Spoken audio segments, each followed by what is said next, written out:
जय हिंद दोस्तों, स्वागत है एक बार फिर से आप सबका तर्क आईएएस पीसीएस चैनल पे। मेरा नाम है शिवांश और जैसा कि आप सब जानते हैं कि एनवायरमेंट पीटी 365 का एक सीरीज ऑफ लेक्चर चल रहा है, तो जिसमें हम देख रहे हैं कि अलग अलग इनिशिएटिव देखा हमने, वाइल्ड लाइफ बायोडाइवर्सिटी के ऊपर क्या एक्शन हो रहा है वो देखा हमने।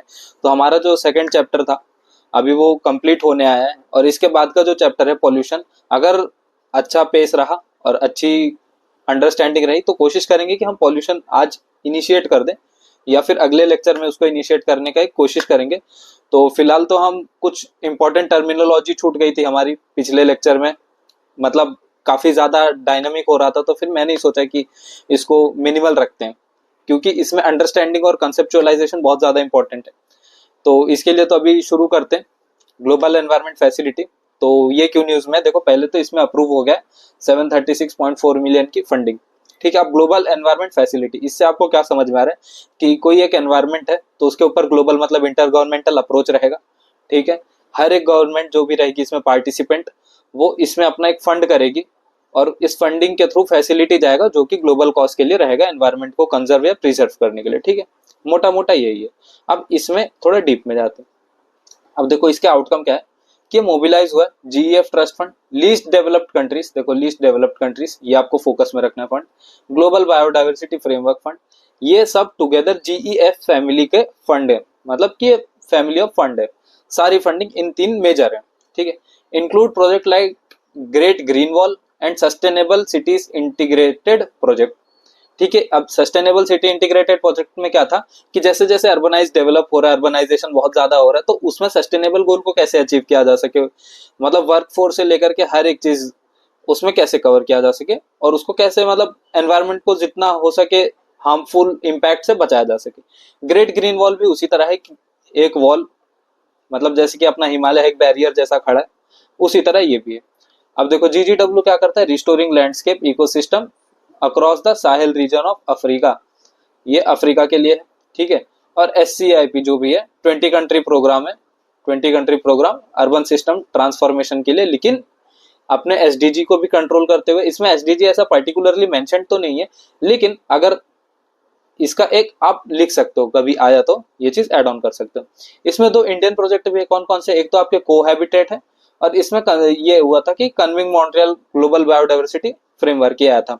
अभी ये देखो, ये तो मैं पिछली बार बताया था लेकिन एक बार आपको फिर बता दूं क्योंकि इंपॉर्टेंट टर्म है कि कन्विंग मॉन्ट्रियल ये जो आया था COP15 से आया था 2022 में, और इसका सबसे बड़ा गोल ये था कि जो भी बायोडाइवर्सिटी उसको रिस्टोर कर देना 2030 तक। ठीक है, अब आप मुझे इसमें ये बताओ कि COP15 हुआ कहाँ पे था। ठीक है, कमेंट सेक्शन में जल्दी से बता दो। अगर जिसने कमेंट सेक्शन में ये बता दिया मैं समझ जाऊंगा कि वो अपना एग्जाम क्लियर करने के बहुत नजदीक है। ठीक है, this projects are implemented by UNDP with MOEFCC। ठीक है, MOEFCC इसका एग्जीक्यूटिव एजेंसी है, ये हर एक चीज देखता है कि कहाँ एग्जीक्यूट कैसे इंप्लीमेंट करना, उसका रेशियो क्या है, रिपोर्ट क्या है, ये सब चीज देखता है और इम्प्लीमेंट UNDP इंटरनेशनल लेवल पे। ठीक, अबाउट जीईएफ के बारे में जानते हैं। अभी 18 एजेंसी है, world most challenging environmental issue genesis, मतलब 1992 में आ गया था रियो अर्थ सबमिट पे, और रियो अर्थ सबमिट की वजह से 1994 में एक और ऑर्गेनाइजेशन आया था, कौन सा हुआ था नहीं याद है तो फिर मेरा पिछले लेक्चर जाके देखो, मैं दो से तीन बार बता चुका हूँ ये चीज। गवर्नेंस इसका जीएफ काउंसिल, ये इसका मेन गवर्निंग बॉडी है और इसके 5 कन्वेंशन है, कौन कौन से, UNFCCC है, UNCCD, CBD और इसका स्टॉकहोम कन्वेंशन है और मिनामाटा कन्वेंशन। ये मैं पिछले लेक्चर में पूछा था कि मिनामाटा कन्वेंशन हुआ किस चीज के लिए था, तो उसमें किसी का जवाब नहीं आता। इसका मतलब अगर आपको नहीं पता तो फिर आप इसको पढ़ लो।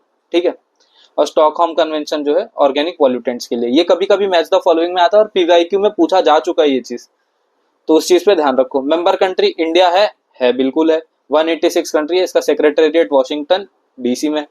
ठीक है, और इसका कुछ इनिशिएटिव है, ये आप देख सकते हो क्या इसके इनिशिएटिव है, किस चीज के लिए, इसमें कुछ ऐसा अंडरस्टैंडिंग वाली चीज नहीं है। ठीक है, अब अंटार्कटिक ट्रीटी, तो ये अंटार्कटिका आपको पता है कि अंटार्कटिका एक है कॉन्टिनेंट है, उसके उसको ट्रीटी है, मतलब इसमें मेजरली ये है कि अंटार्कटिका में अब तक ऐसा कुछ नहीं हुआ है कि बम धमाका ये सब दुनिया भर का, मतलब वॉर वाली चीज। ठीक है, तो उसको यही है कि उसको पेशेंटली पीस जोन एक बना के रखो और उसमें मतलब इनोवेशन होता रहे, क्योंकि अगर नेचर है तो नेचर के थ्रू जितना डेवलपमेंट हो सकता है वो डेवलपमेंट तो होना ही चाहिए। साथ ही साथ उसमें जो है कभी ये रोकने की कोशिश करेंगे कि उसमें कुछ ऐसी गलत चीजें ना हो। ठीक है, इनके डेवलपमेंट के चक्कर में। अभी ये हुआ था अपना इंडिया में 46 ATCM इंडिया में हुआ था, और 26 CEP ये भी अपना इंडिया में हुआ था, दोनों एक साथ, ठीक है। अब होस्ट कौन किया था इसको? NCPOR, national centre for polar and ocean research, और मिनिस्ट्री ऑफ अर्थ साइंस के अंडर आता है ये चीज। NCPOR स्टेब्लिश हो गया था आपका 1998 में, ठीक है। रिसर्च एंड डेवलपमेंट इंस्टीट्यूशन है ये, और इसमें क्या है, give effect to principle of Antarctic treaty. अब इसका जेनेसिस हुआ था 1959 वॉशिंगटन में, तभी तो सिर्फ 12 कंट्रीज ने साइन किया था, और 1961 में ये फोर्स में आ गया था, ठीक है। तो आपको मेजरली ये ईयर याद रखना है कि 1961 में ये फोर्स में आया था। और अगर जैसे कभी आता है कि ये भी पूछा जाता है कि डिक्लेरेशन कब साइन हुआ, तो फिर आपको ये चीज याद रखना है, ठीक है। आप देखो इसमें एक चीज ये फाइंड कर सकते हो कि रियो अर्थ समिट और 1994 जो मैं आपको बोला हूँ कि ऑर्गेनाइजेशन बनाना है, वो उसमें भी 2 इयर्स का गैप है और इसमें भी 2 इयर्स का गैप है, ठीक है। तो आप ऐसे थोड़ा बहुत पजल करके इसको ले सकते हो। Members 57, out of which 29 are consultative parties. तो इंडिया भी एक कंसल्टिव पार्टी ही है 1983 से, ठीक है। कंसल्टिव क्या करता है कि वो अपने सजेशन देता है, एडवाइस देता है, और फिर डिसीजन मेकिंग में उसकी एक हेल्प होती है, ठीक है। अब इसके की प्रोविजन क्या है? अभी जैसे मैंने बताया पीसफुल पर्पस ओनली, सिर्फ उसी के लिए है, और डेवलपमेंट भी होना चाहिए, इसीलिए इंटरनेशनल साइंटिफिक कॉपरेशन। अभी इंडिया की भी कुछ मशीनरी है वहां पे, मतलब रिसर्च स्टेशन है, कौन कौन से हैं, पहला कौन सा था वो भी देखते हैं। अदर एफर्ट्स कौन से इसके, कि conservation of Antarctic seal 1972 convention, और फिर कन्वेंशन दूसरा था कि अंटार्कटिक मराइन लिविंग रिसोर्स, इसको इंडिया ने रेटिफाई कर दिया था, ठीक है। तो इसको आप याद रखो कि किसको इंडिया ने रेटिफाइड कर दिया था और किसको इंडिया ने साइन किया था, मैड्रिड प्रोटोकॉल को, ठीक है। 1991 में मैड्रिड प्रोटोकॉल साइन हुआ था। अब इंडिया के अंटार्कटिक इनिशिएटिव कौन कौन से? दक्षिण गंगोत्री जो कि इसका पहला रिसर्च स्टेशन था, और अभी ऑपरेशन में कौन सा? एक तो मैत्री जो 1989, भारतीय के 2012, और मैत्री 2 जो कि इसी मीटिंग में अनाउंस हुआ है, इसीलिए ये इंपॉर्टेंट बन जाता है, आपको याद रखना, ठीक है। इसका अंटार्कटिक एक्ट क्या है? रीअफर्मिंग ट्रीटी कन्फाइनमेंट, और इसको इनैक्ट हुआ था 2022 में, ठीक है। ये दो इसके मेजर इनिशिएटिव है। और इंडिया का क्या है मैंने बता दिया, रिसर्च स्टेशन कौन कौन से? दक्षिण गंगोत्री, मैत्री 2, भारती, ठीक है, ये सब है। अब अदर इनिशिएटिव्स, मतलब अब तक आपने जितना देखा उसी से रिलेटेड ये सब इनिशिएटिव रहेंगे, ठीक है। थोड़ा शॉर्ट में रहेंगे, लेकिन then to it's very important, ठीक है। CTCN अभी क्या? Climate technology centre and network, इसका हेडक्वार्टर जो कोपनहेगन डेनमार्क में है, इसने रिसेंटली अपनी 10th एनिवर्सरी कंप्लीट की है, ठीक है। अभी 10th एनिवर्सरी कंप्लीट की है, मतलब 2014 में ये स्टैब्लिश भी हुआ है, 2014 में स्टैब्लिश भी हुआ है।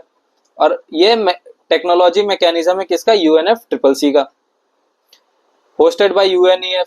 हमने ऊपर अभी देखा था UNDP, ये आ गया UNEP, ठीक है। It promotes accelerated transfer of environment sound technology of low carbon and climate resilient development. UNFCCC है तो फिर क्लाइमेट चेंज को तो नजर में रखेगा ही, उसके लिए जो भी डेवलपमेंट है उनको ध्यान रखेगा कि कौन सा हार्मफुल इंपैक्ट नहीं दे रहा है, ठीक है। और उस जो डेवलपिंग कंट्रीज, देखो डेवलपिंग कंट्रीज को अभी ये इसलिए माना जा रहा है क्योंकि वहां पे कार्बन सबसे ज्यादा एमिट हो रहा है। डेवलपमेंट में, इंफ्रास्ट्रक्चर, किसी भी चीज में देखोगे तो कार्बन वहां पे सबसे ज्यादा एमिट होने के चांस रहते ही। तो फिर इसके लिए at the request of developing countries ये एक अपना रोल प्ले करता है। अब क्लाइमेट प्रॉमिस इनिशिएटिव, ये क्या है? क्लाइमेट, ये UNDP का एक प्रोग्राम है, ठीक है। Next stage of its climate, अभी इसने ये एक नया स्टेज बना दिया 2025 वाला।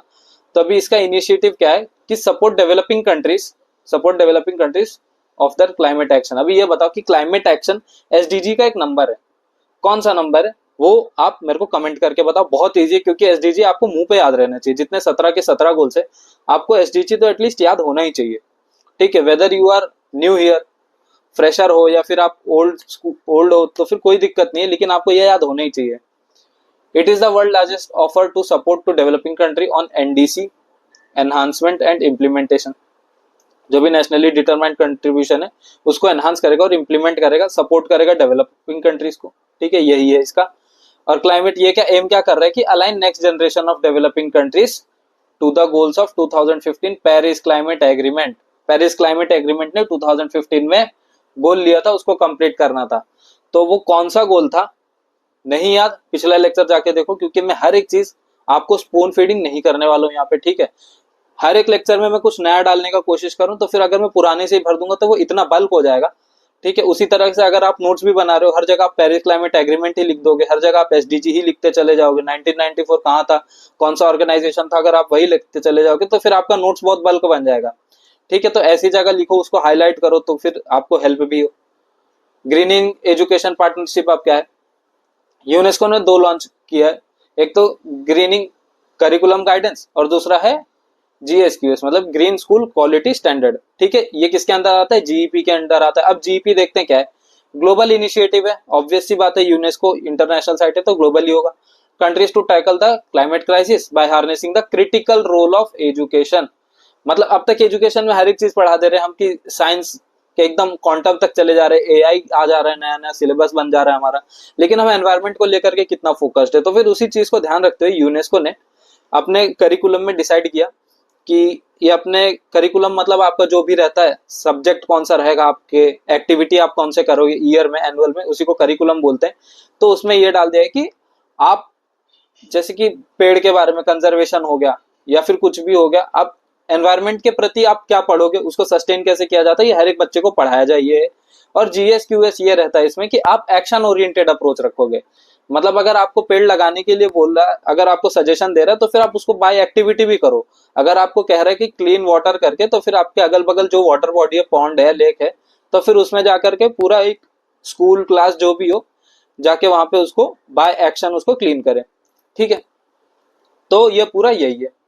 अब क्लाइमेट पॉलिसी इनिशिएटिव, ये क्या है, सीपीआई क्लाइमेट पॉलिसी इनिशिएटिव, इसने रिलीज किया global landscape of climate finance 2024 during UNFCCC COP29 Azerbaijan में हुआ था।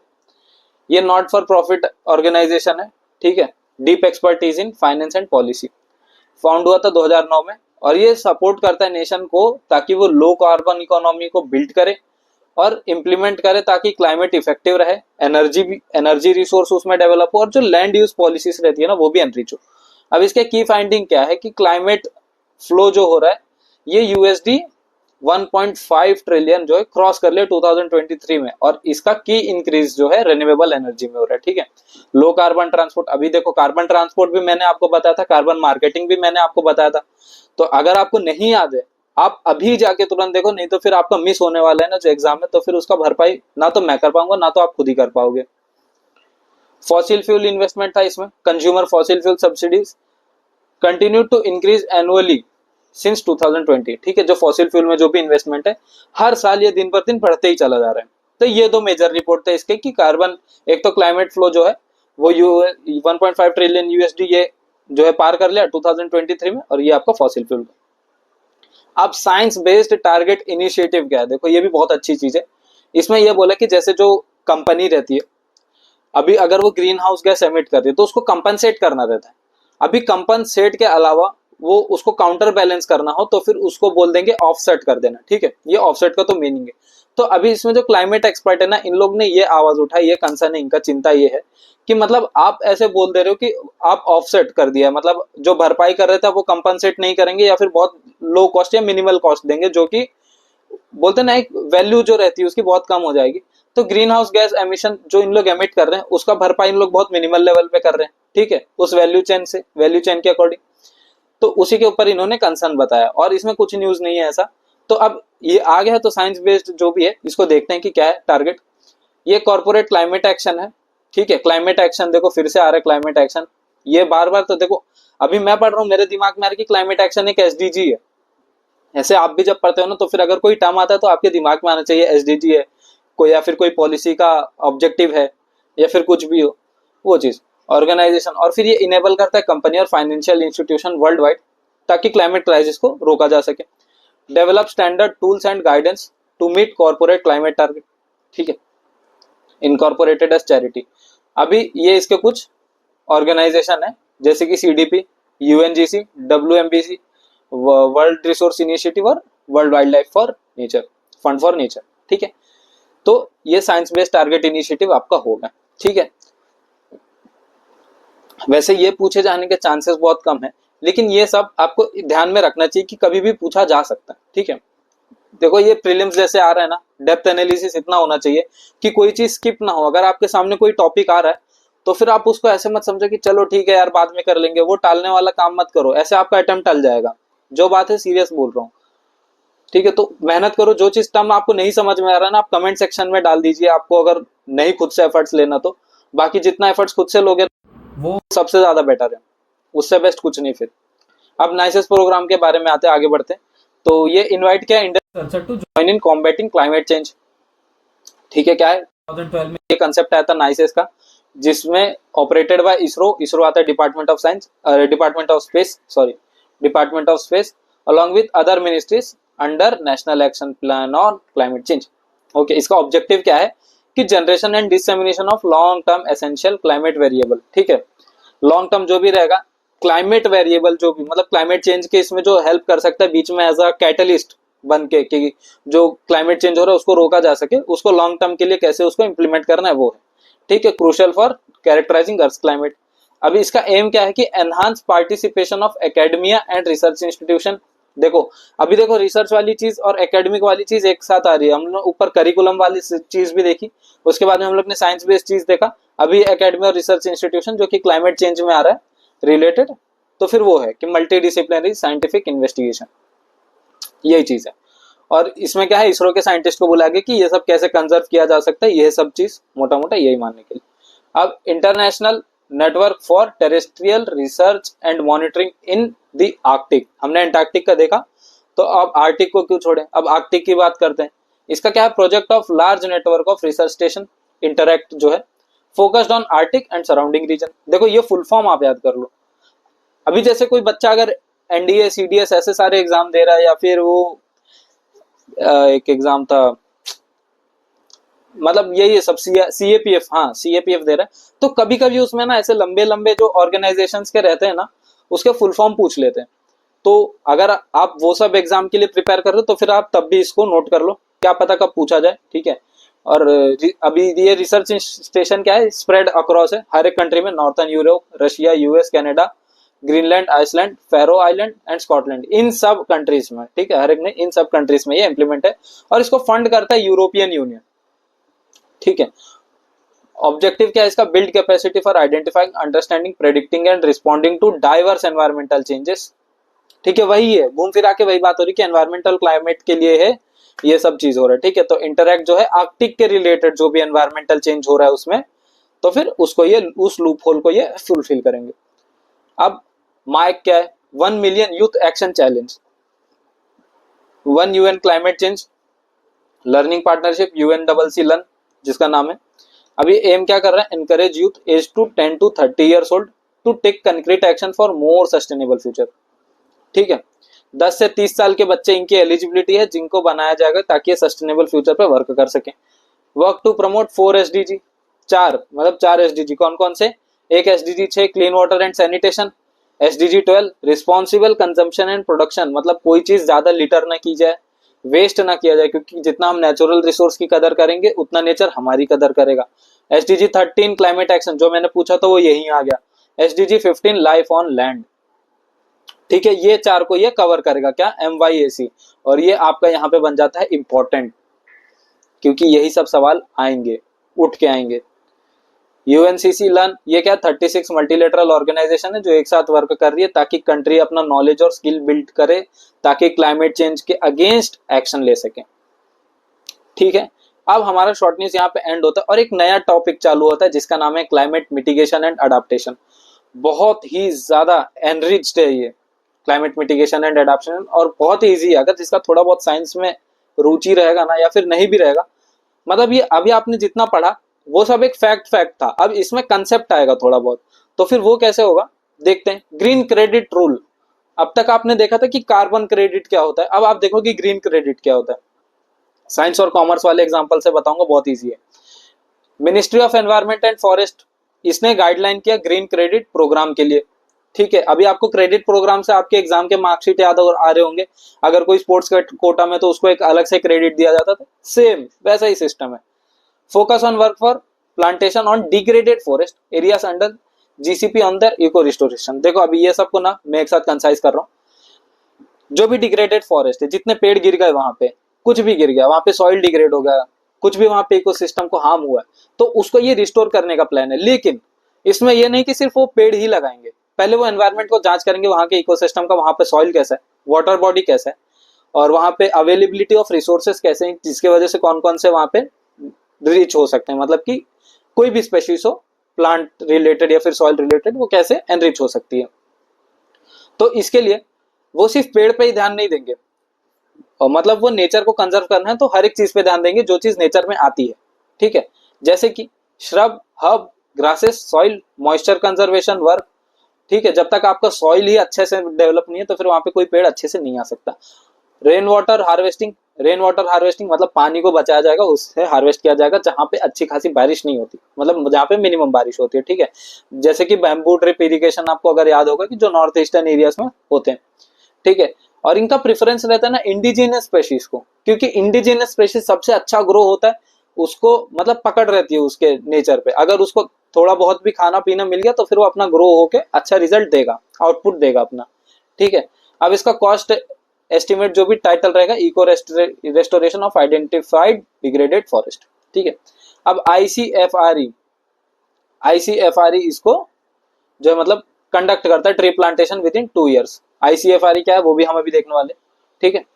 अब ग्रीन क्रेडिट क्या है उस पर फोकस करते हैं। अब देखा आपने इसमें कि क्या क्या की प्रोविजन थे, ठीक है, कैसे क्या होना है, कैसे रिस्टोर किया जाएगा, क्या क्या चीज रिस्टोर किया जाएगा वो आपने देखा, और 2 साल में होना है वो भी देखा आपने। Singular unit of incentive, incentive जैसे अगर कोई स्पोर्ट्स कोटा है उसको मिल गया भाई कि +2 ग्रेड मिल गया उसको, तो फिर वैसा for specified activity delivering positive impact, मतलब उसके लिए कुछ होना भी चाहिए, ठीक है।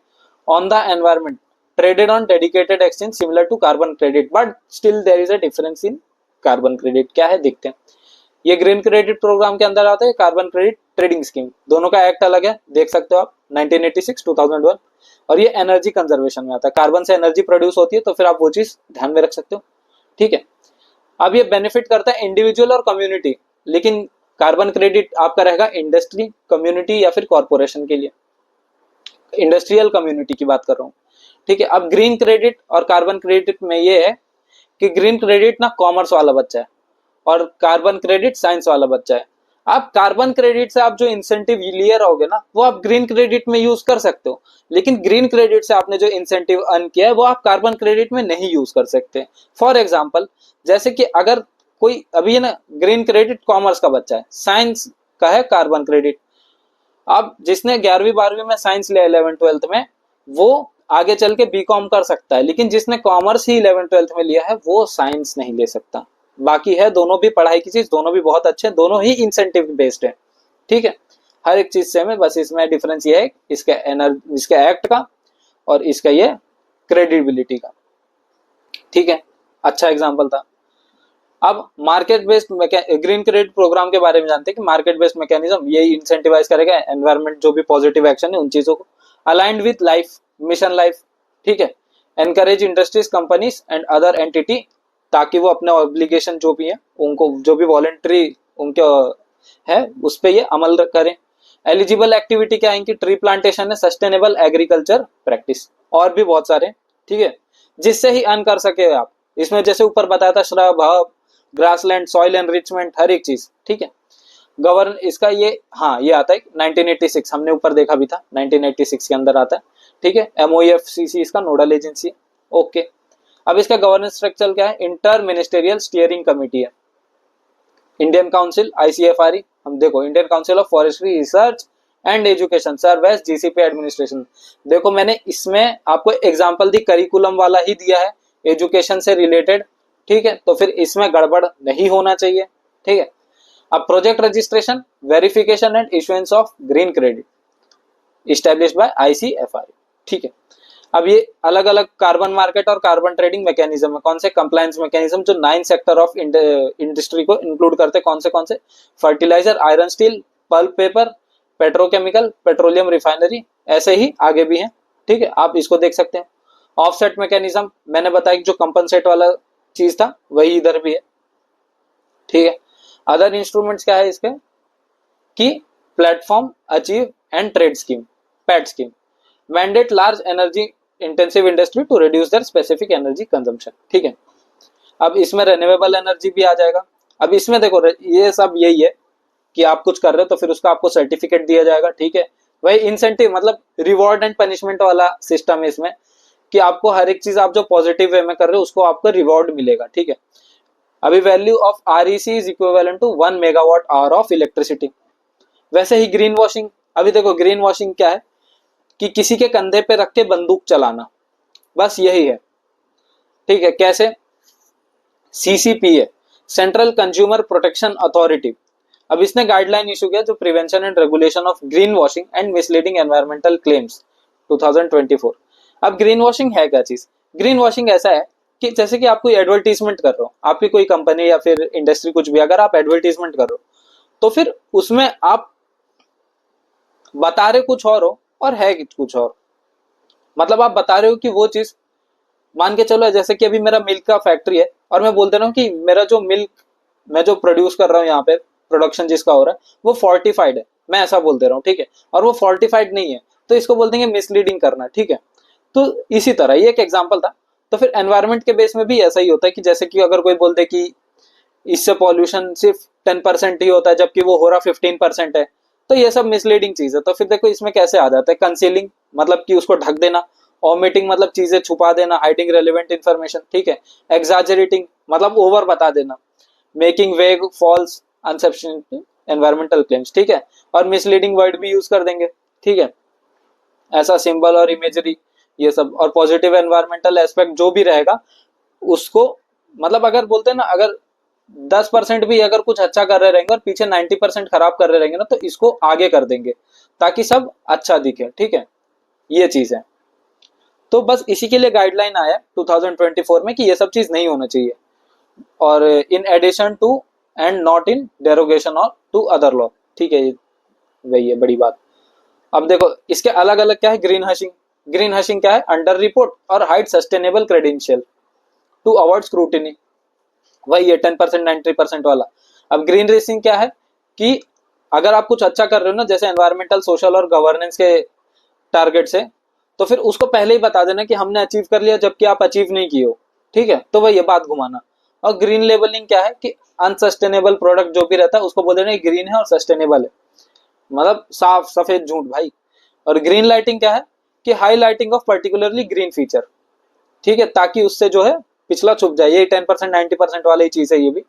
अब ग्रीन शिफ्टिंग क्या है कि ये क्या करता है, शिफ्ट रिस्पॉन्सिबिलिटी टू इंडिविजुअल, बोल देंगे पॉल्यूशन तो तुम जनरेट कर रहे हो। अभी जैसे गाड़ी भले इनकी खराब हो, मतलब इंजन में कुछ इन्होंने फॉल्ट किया हो, फिर बाद में बोल देंगे ये तो कस्टमर है, कंज्यूमर को उसके ऊपर ध्यान देना चाहिए, ऐसा वैसा। तो ये ग्रीन क्राउडिंग क्या है कि मतलब 4-5 मेजर कंपनीज आ जाएगी, उन्होंने वो एक अपना एक गुट बना लेंगे, बड़ा ग्रुप बना लेंगे और बोलेंगे हम अलायंस है, हम सब मिलके प्लास्टिक रिड्यूस कर रहे हैं, और हो रहा कुछ नहीं है, ठीक है। बहुत मतलब कहते हैं ना बहुत ही स्लो स्लो पेस पे, मतलब अगर उनको चाहिए कि इस बार 50 मेट्रिक टन उनको अगर कम करना है तो फिर वो कम करेंगे 10 या फिर 5, ठीक है, तो फिर वैसे कैसे फुलफिल होगा, जो लूप होल है वो तो बढ़ता ही चला जाएगा क्योंकि यूसेज तो ऑलरेडी ज्यादा है। तो ये और एप्लीकेबिलिटी है किस पे, हर एक पे, मैन्युफैक्चरर हो, सर्विस प्रोवाइडर हो, मतलब सिर्फ कंज्यूमर को छोड़ के सब पे, एडवर्टाइजिंग एजेंसी जो भी है उसके ऊपर भी, क्योंकि एडवर्टाइजिंग एजेंसी का रिस्पॉन्सिबिलिटी बनता है कि वो उस चीज को वेरीफाई करे, ठीक है। Substantiation of environmental claim, all environmental claim shall be supported by accessible verifiable evidence and independent studies and third party certification, ये बहुत इंपॉर्टेंट है, थर्ड पार्टी सर्टिफिकेशन भी होना चाहिए। और एडिक्वेट डिस्क्लोजर, वही चीज है घुमा फिरा के बता दिए, ठीक है। अवॉइड सिलेक्टिवली प्रेजेंटिंग डेटा जो भी है, एस्पिरेशनल और फ्यूचरिस्टिक एनवायरमेंटल क्लेम, मतलब इस पे कहीं ना कहीं कंज्यूमर को भी ध्यान देना चाहिए कि वो क्या हो रहा है क्या नहीं हो रहा है, ठीक है। अब इसके अदर इनिशिएटिव क्या है, BIS के, ठीक है, फिर ग्रीन रेटिंग प्रोग्राम है, तो BIS GRP ये सब देखो, ये अलग अलग ग्रीन वॉशिंग को प्रिवेंट करने के लिए, ब्यूरो ऑफ इंडियन स्टैंडर्ड जो देखे हो कि आप ज्वेलरी तक में आई जाती है ये सब चीज, तो ये है। और ग्रीन रेटिंग प्रोग्राम भी वही है कि एक centre for science and environment ऐसा, और आप ये सब देख सकते हो कि सेबी ने भी एक निकाला था BRSR, ठीक है, ASCI, ये सब आप देख सकते हो, इसमें और कुछ समझने जैसा है नहीं कंसेप्ट, ठीक है। अब देखो मेजर क्या है, direct air capture and storage, देखो ये चीज पहले भी हो चुकी है लेकिन वर्ल्ड का लार्जेस्ट आया है जिसका नाम है मैमोथ, ठीक है। ये ऑपरेशन कहाँ पे कर रहा है, आइसलैंड में, ठीक है, आपको ये याद रखना है, आइसलैंड मैमोथ, ठीक है। अब इसका स्ट्रक्चर क्या है, कंसेप्ट क्या है, वो बात करते हैं, और ये बहुत ज्यादा इंपॉर्टेंट बनने वाला है, बहुत ही ज्यादा, ठीक है। अब ये क्या करता है, कार्बन डाइऑक्साइड रिमूवल टेक्नोलॉजी जो कार्बन को कैप्चर करता है, ठीक है, कहीं भी एटमॉस्फेयर के कोई भी लोकेशन में ये कार्बन कैप्चर करता है, उसको अपने में ये स्टोर करेगा और उसको फिल्टर करके या तो वो रिलीज कर देगा या तो वो लेकर के जाएगा, उसको अपने प्रोडक्शन हाउस में स्टोर करेगा और उसका कुछ ना कुछ एक यूजफुल कंपोनेंट जैसा कुछ बनाएगा। ठीक है, इसमें क्या है, डीप जियोलॉजिकल फॉर्मेशन भी हो सकता है। जियोलॉजिकल मतलब जो जोग्राफिकल, मतलब लैंड के अंदर अगर उसको डाल दिया तो फिर वो कुछ ना कुछ जियोलॉजिकल फॉर्मेशन में ये काम देगा। ठीक है, anthropogenic activities that remove carbon dioxide from atmosphere, store it durably in geological, terrestrial और ओशन रिजर्वायर्स, मतलब ओशन तक ये कवर कर रहा है। ठीक है, अब आईपीसीसी 6th असेसमेंट ने बोला था कि सीडीआर बहुत ज्यादा नेसेसरी है ताकि अपन net zero carbon dioxide emission को कंट्रोल कर सके। ठीक है, अब afforestation, reforestation and soil carbon sequestration, ये क्या है कि एटमॉस्फेरिक कार्बन जो भी है, बायोमास और सॉइल, वो चीज, enhanced weathering, ocean based CDR, bio energy. ठीक है, ये आप एज इट इज पढ़ सकते हो। देखो मैं वो चीज बता रहा हूँ जो कंसेप्ट में आपको दिक्कत दे उन सब चीजों को। ठीक है, ये सब चीज ऐसी है कि आप पढ़ के आपको सब समझ में आ जाएगा। बायोकार्बोनेट और कार्बोनेट, ये चीज ऐसी है कि जो फूलने में मदद करती है। ठीक है, कोस्टल ब्लू कार्बन मैनेजमेंट, ये इंपॉर्टेंट है। अब carbon dioxide to methanol conversion, ये अपने पुणे महाराष्ट्र में इंडिया में ही हुआ है। अब ये क्या है, इसकी कैपेसिटी क्या है, 1.4 टन पर डे। अब carbon dioxide to methanol CH3OH, इसमें हाइड्रोजन वाला फॉर्मूला लगेगा, वो हम देखते हैं कैसे। ठीक है, तो इसका ये है और ये इंप्लीमेंट हुआ है PPP के तरफ से, department of science and technology, और इसका जो भी इंडिजिनस कार्बन कैप्चर और यूटिलाइजेशन टेक्नोलॉजी। अब देखो मिथेनॉल कार्बन कन्वर्जेशन से होगा क्या कि ना, हाइड्रोजनेटेड, पहले तो कार्बन डाइऑक्साइड को ये हाइड्रोजनेटेड करेंगे। ठीक है, उसके बाद में इसको हाइड्रोजन के साथ रिएक्ट कर देंगे, जिसमें जो ये ऑक्सीजन है आपका उड़ जाएगा, तो इससे हो जाएगा प्रोड्यूस क्या, आपका मिथेनॉल। मिथेनॉल का फॉर्मूला है CH3OH। ऑल राइट, अभी इसको ये मिथेनॉल के बारे में जानते हैं, वुड अल्कोहल बोला जाता है, इसको एक याद रखना है। Low carbon hydrogen carrier fuel produce from high ash coal, agriculture residue, carbon dioxide from thermal power plant and natural gas. जैसे कि फॉसिल फ्यूल पे सबसे ज्यादा डिपेंडेंसी बन रही, तो उसी तरह इसको भी ध्यान रखा गया। It can replace petrol diesel in transport sector, energy sector and retail cooking, मतलब LPG को ये रिप्लेस कर सकता है, और जो केरोसिन और वुड चारकोल उन सबको भी। इनिशिएटिव इसके कौन कौन से ले चुके हैं, नीति आयोग ने एक मिथेनॉल इकोनॉमी प्रोग्राम निकाला था। ठीक है, उसी तरह एक जिसमें कि म्युनिसिपल जो सॉलिड वेस्ट रहेगा उसको मिथेनॉल में कन्वर्ट कर देंगे ताकि उससे फ्यूल जनरेट हो, मतलब ये क्या, वेस्ट टू बेस्ट। ठीक है, या फिर बेस्ट फ्रॉम वेस्ट, वो वाला सिस्टम है। अब BIS ने निकाला है कि 20% DME, डाई मिथाइल ईथर, ठीक है, अ डेरिवेटिव ऑफ मिथेनॉल, मतलब उसके ही खानदान का एक है, जिसको ब्लेंड करेंगे LPG के साथ, ये बोल दिया। अब नोटिफिकेशन के M15, M85, M100 blends issued by MORTH। अभी कार्बन कैप्चर क्या है, ये वही है कि मतलब स्टोर करेगा, या तो उसको जियोलॉजिकल लोकेशन के लिए भेज देंगे, या तो उसको कोई भी ट्रांसपोर्ट के थ्रू सेंड कर देंगे ताकि वो और ज्यादा उसमें एनरिच हो सके। ठीक है, तो ये यही है। अब ग्रीन टग ट्रांजिशन प्रोग्राम, ये क्या है, ये हमारा लास्ट टॉपिक रहेगा। ठीक है, आज का लेक्चर भले थोड़ा बड़ा है, लेकिन लास्ट वाला जो है बहुत, देखो ये 3 जो मैं सिखाया ना, climate change and mitigation, adaptation, जो भी है, ये इंटरेस्टिंग तो था। ठीक है, क्योंकि कुछ साइंस के टर्म है, टोटल फैक्ट नहीं है इसके लिए, तो अपने लास्ट पे ध्यान देते कि पोर्ट शिपिंग एंड वाटरवे, इसने क्या किया, लॉन्च द SOP मतलब स्टेप्स ऑफ प्रोसीजर, ऐसा मान के चल सकते हो, वैसे ही ये फुल फॉर्म नहीं है, लेकिन ऐसा मैं बोल रहा हूँ। ग्रीन टग ट्रांजिशन प्रोग्राम निकाला, वो क्या करेगा, transition from conventional fuel based harbour tugs to green alternative. अब टग क्या होता है, टग आप कभी भी अगर हार्बर में गए रहोगे, जैसे कि मुंबई या फिर अलग अलग उड़ीसा के आसपास, तो फिर एक शिप रहती है जो दूसरे शिप को, मतलब छोटी शिप रहती है जो दूसरे शिप को या तो पुल करेगी, धक्का देगी, या तो उसको मतलब बाहर निकालने में काम करेगी, तो उसको टग बोला जाता है। तो उसमें जो भी फ्यूल यूज होते थे, अब बोला है कि उसके लिए कोई ग्रीनर अल्टरनेटिव ढूंढने के लिए। ठीक है, ये 2023 में यूज हुआ था पंचकर्म संकल्प के अंदर। ठीक है, ये आपका होमवर्क रहेगा कि पंचकर्म संकल्प के अंदर और 4 कौन से थे। ठीक है, इसमें क्या है, 30% फाइनेंशियल सपोर्ट दिया जाएगा ताकि ग्रीन शिपिंग को बूस्ट किया जा सके फंडिंग में। अब सिंगल विंडो पोर्टल से क्या रहेगा, कंसंट्रेटेड सर्वर रहेगा, हर एक चीज का एक ही जगह इनके पास रिपोर्ट रहेगा, डेटा रहेगा, तो उससे बेटर एक्सेस कर सकते हैं। ठीक है, facilitate monitor and river and sea cruises. ठीक है, अब इसका क्या है, phase out conventional fuel based harbour tag operating in Indian major port, and replace them with green tug, मतलब फ्यूल वैसा छोड़ के कुछ ग्रीनर अल्टरनेटिव। ठीक है, अब एमिशन शिपिंग सेक्टर से क्यों, मतलब इसका नीड कहाँ लग गया हमको।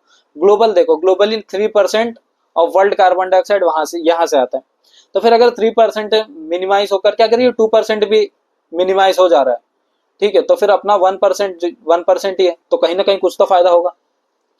ग्रीन हाउस गैस इंडिया में क्या है, emission from maritime contribute 1% of overall transport, क्योंकि इंडिया का तो वैसा लोकेशन ही है ना कि इसके सिर्फ बॉर्डर पे ही बीच में है, और बीच में जो रिवर्स है उसमें इतना तो टग का यूज होता नहीं है, तो इसके लिए सिर्फ 1% है। बाकी रोडवेज जितना होता तो इंडिया भी सबसे सबसे तो नहीं लेकिन अच्छे खासे जगह पे रहता।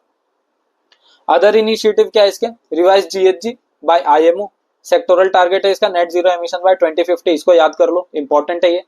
ग्रीन वोयाज 2050, इसका है कि support developing countries to reduce emission from ship aligning with 2023 IMO GHG strategy, ये दोनों भी बहुत इंपॉर्टेंट है। ठीक है, ये दोनों आपको किसी भी हाल में याद रखना है।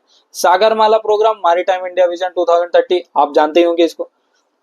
Maritime India vision green port और ग्रीन शिपिंग को बूस्ट करता है और इसको प्रमोट करता है। ठीक है, तो आज का लेक्चर हमको यहीं एंड अप करना पड़ेगा क्योंकि टाइम भी हो गया है लेक्चर का, और साथ ही साथ हमने विजय बैच स्टार्ट किया है, और जैसे कि हम लोग ने आपको वादा किया था कि हम हर दिन डालेंगे लेक्चर्स जो कि आपके प्रीलिम्स को लेकर के बहुत ही ज्यादा इंपॉर्टेंट रहेगा। तो फिर मैं खुद और आशीष सर हम दोनों ज्योग्राफी और इकोनॉमी रिस्पेक्टिवली कवर कर रहे हैं, आप वो चीज जाके देख सकते हो। और खास करके आप जब तक टेलीग्राम चैनल पे नहीं बनोगे तब तक आप वो पीडीएफ एक्सेस नहीं कर पाओगे जो कि हाईली कंसाइज्ड है आपके प्रीलिम्स को लेकर के। ठीक है, तो मैं तो यही बोलूंगी, आपको अगर ये वीडियो अच्छा लगा तो फिर आप लाइक करो और अपने दोस्तों में भी इसको शेयर करो ताकि हमको भी कुछ बूस्ट मिले, तो फिर हम आपके लिए और अच्छे अच्छे इनिशिएटिव लाएं। ठीक है, तो आज के लिए इतना ही दोस्तों, बाकी पढ़ते रहो, बढ़ते रहो, मिलेंगे अगले लेक्चर में। ठीक है, जय हिंद दोस्तों।